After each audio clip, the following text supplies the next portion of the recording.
الله كثيرا.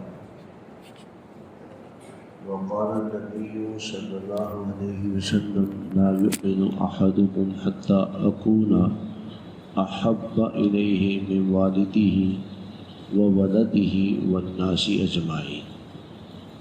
سبحان ربك رب العزة عما يصفون وسلام على المرسلين والحمد لله رب العالمين. اللهم صل على سيدنا ومولانا محمد وعلى آل سيدنا ومولانا محمد وبارك وسلم. ہم میں سے ہر شخص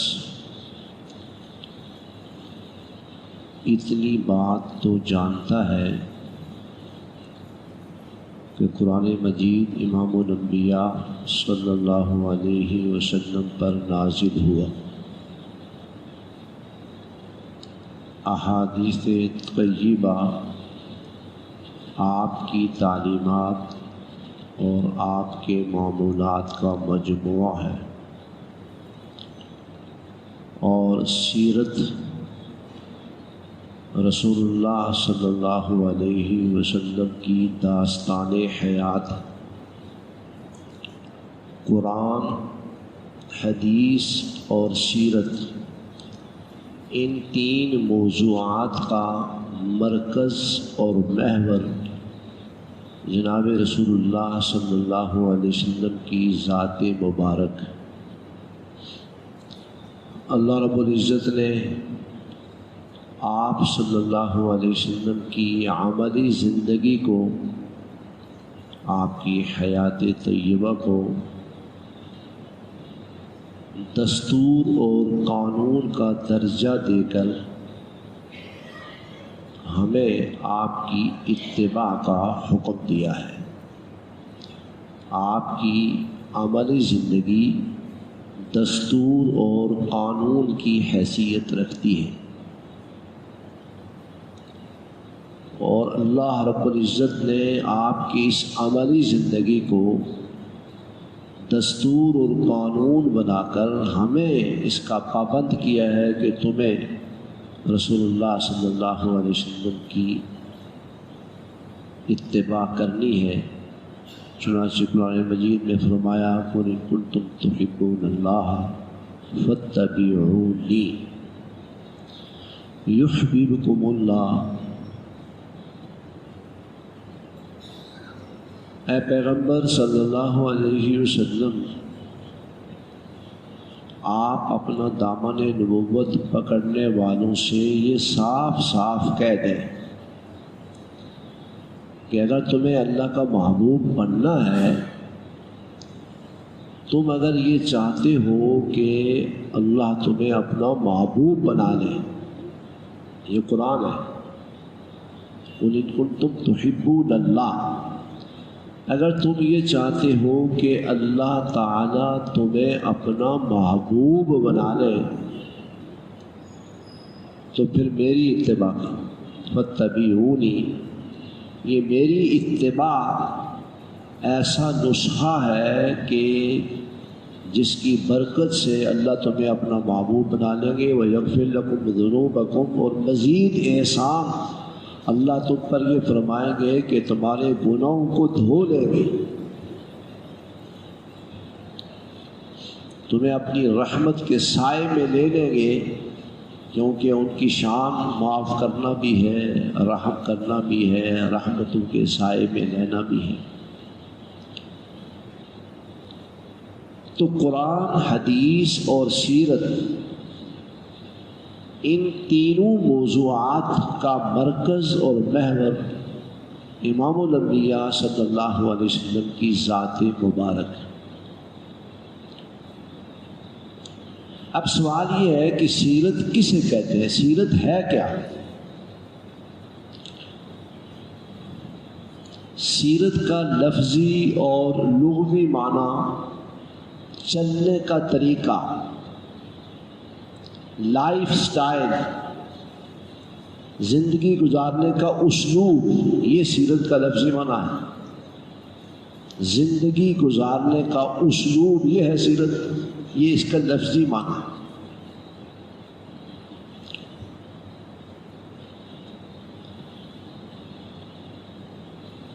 اور وہ تمام چیزیں جن کا تعلق رسول اللہ صلی اللہ علیہ وسلم سے بالواسطہ ہو یا بلا واسطہ،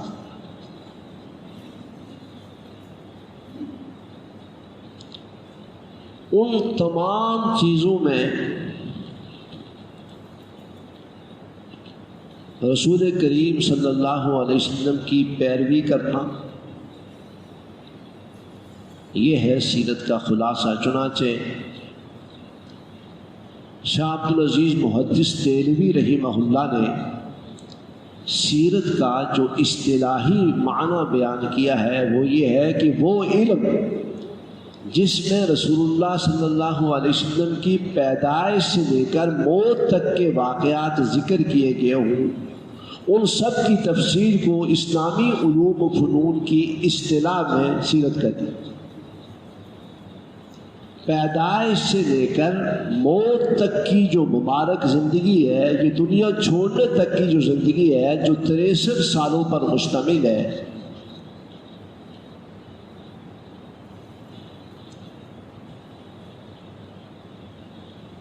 اس 63 سالہ زندگی کو اسلامی علوم و فنون کی اصطلاح میں سیرت کہتے ہیں۔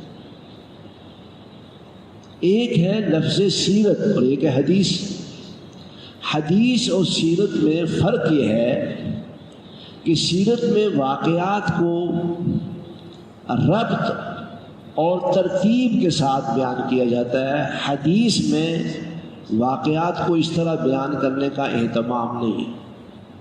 پیدائش سے لے کر موت تک ترتیب وار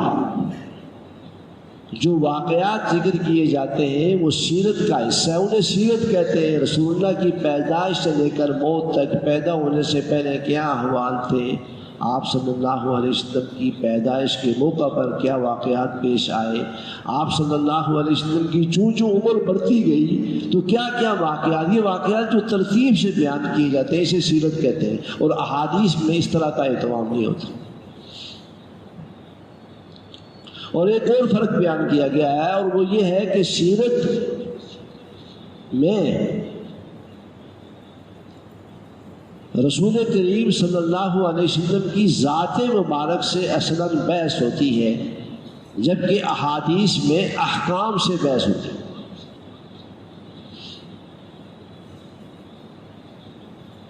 اور ایک ہے تاریخ اور سیرت۔ تاریخ کا موضوع انسان اور زمانہ ہے،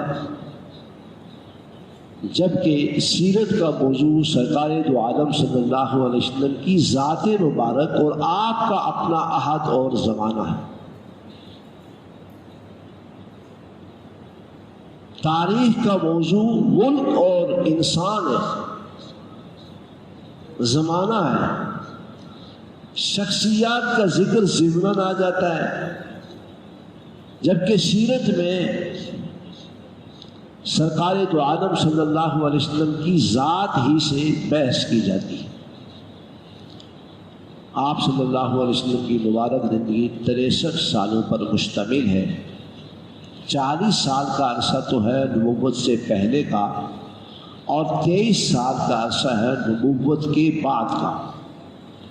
پھر اس 23 سالہ عرصے میں 13 سال کا عرصہ مکی دور کہلاتا ہے اور 10 سال کا عرصہ مدنی دور کہلاتا ہے۔ آج اسلامی سال کا آغاز ہوا ہے اور یکم محرم ہے، نیا اسلامی سال شروع ہوا ہے۔ ایک تو اس موقع پر آپ سب کو میں اپنی طرف سے مبارکباد پیش کرتا ہوں، نیا سال مبارک، اور اللہ رب العزت اس نئے سال کو ہم سب کے لیے خیروں اور برکتوں کا ذریعہ بنائے۔ دنیا میں جب بھی کہیں نیا سال آتا ہے، خواہ وہ میلادی سال ہو، تو لوگ خوشیاں مناتے ہیں۔ ہماری بدنصیبی سمجھیں کہ ہمارے ہاں جب اسلامی سال شروع ہوتا ہے تو ہم رونا دھونا شروع کر دیتے ہیں۔ جس طرح عیسائیوں کے ہاں جب نیا سال شروع ہوتا ہے تو ایک دوسرے کو مبارکباد دیتے ہیں. ہمیں بھی جب اسلامی سال شروع ہو تو ایک دوسرے کو مبارکباد دینی چاہیے، دعائیں دینی چاہیے. تو اس نئے سال کے آغاز میں آج پہلا دن ہے جہاں آپ کو یہ مبارکباد دی جا رہی ہے. وہاں ہم یہ اعلان کر رہے ہیں کہ انشاءاللہ العزیز امام الانبیاء صلی اللہ علیہ وسلم کی مبارک سیرت پر ایک نئے انداز سے ہم ہر اتوار کو بیان کیا کریں گے، اور پوری 63 سالہ زندگی کو ہم انشاءاللہ بیان کریں گے، پیدائش سے لے کر موت تک. اللہ ہمیں یہ موقع عطا فرمائے. ہمارے بعض بزرگوں نے اس کا بڑا اہتمام کیا ہے اور بڑی اس پر محنت کی ہے، اور آپ صلی اللہ علیہ وسلم کی مبارک سیرت سے آگاہی دینے کی کوشش کی ہے. ہمیں بھی اس پر جو ہے وہ یہ کوشش کرنی چاہیے. ہفتے میں ایک دن، وہ بھی چھٹی کا اور وہ بھی مغرب کے بعد کا 15-20 منٹ کا یہ وقت ہے، اسے دینے کا عزم کریں کہ ہم رسول اللہ صلی اللہ علیہ وسلم کی سیرت سنیں گے. آج میں نے صرف تمہیدی گفتگو کی ہے کہ سیرت کا معنی کیا ہے، لغوی معنی، لفظی معنی اور اصطلاحی معنی کیا ہے. اب آئندہ جو ہمارا درس ہوگا اس میں ہم سیرت کی اہمیت بیان کریں گے، سیرت سے ہمیں کیا فوائد حاصل ہوتے ہیں، سیرت کا پڑھنا کیوں ضروری ہے. انشاءاللہ ہمارا آئندہ کا درس اس عنوان پر ہوگا. اللہ مجھے اور آپ کو جناب رسول اللہ صلی اللہ علیہ وسلم کی سیرت پڑھنے اور اس پر عمل کرنے کی، جناب رسول اللہ صلی اللہ علیہ وسلم کی مبارک زندگی کو اپنانے کی توفیق عطا فرمائے. اللہم لک الحمد کما انت اہل وصلی علی محمد کما انت اہل وفعل بنا ما انت اہل انک اہل التقوی و اہل المغفرۃ. میرے اللہ جی ہم سب کمزور ہیں، اور آپ صلی اللہ علیہ وسلم کی مبارک زندگی کے تذکرے جو ہمارے لیے سعادت ہی سعادت ہے، نئے جذبے کے تحت ہم یہ نیا سلسلہ اپنی اس مسجد میں شروع کر رہے ہیں. پر ہم کمزوروں کی دستگیری فرمانا، رہنمائی فرمانا، مدد فرمانا یہ آپ ہی کے بس میں ہے. میرے اللہ میں ہمارے اس پاکیزہ جذبے کو قبول فرما، اس پر عمل پیرا ہونے کی توفیق عطا فرما. سیرت بیان کرنے کی، سیرت کا مطالعہ کرنے کی، سیرت سمجھنے کی، سیرت پر عمل پیرا ہونے کی ہم سب کو توفیق عطا فرما. اور ان مبارک مجلسوں میں اے اللہ ہمیں شرکت کا جذبہ نصیب فرما. امت مسلمہ کے ہر مرنے والے کی مغفرت فرما، ہر بیمار کو شفا یاب فرما. جنہوں نے ہمیں دعاؤں کے لیے کہا لکھا امیدیں رکھتے ہیں، سب کے لیے خیروں کو مقدر فرما، سب کی جائز ضرورتیں پوری فرما، سب کے لیے آسانیاں پیدا فرما. میرے اللہ سب کے لیے آسانیاں پیدا فرما، سب کے لیے آسانیاں پیدا فرما. ساری دنیا کی مساجد و مدارس کو آباد فرما. ہمارے اس مرکز کو جس کے زیر اہتمام تیرے مبارک کلام کی صدائیں ملک بھر میں بیرون ممالک میں بلند ہو رہی ہے، اللہ اس ادارے کو دن لاکھ گنا رات کروڑ گنا ترقیاں نصیب فرما. اس پورے علاقے کے لیے اس ادارے کو خیر کا مرکز و منبع بنا، اور میرے مالک اس کے فیض کو سارے عالم میں پہنچا، اور وہ معاونین جو اس ادارے کے ساتھ جڑے ہوئے ہیں انہیں اپنی شان کے مطابق بدلہ عطا فرما. ہم نے اپنی اوقات کے مطابق مانگا ہے، اپنی شان کے مطابق عطا فرما. میرے اللہ دین و دنیا کی خیریں، بھلائیاں، عظمتیں، برکتیں ہم سب کو نصیب فرما، اور اپنے فضل و کرم سے ہماری دعائیں قبول فرما، قبول فرما، قبول فرما. سبحان ربک رب العزت عما یصفون وسلام علی المرسلین.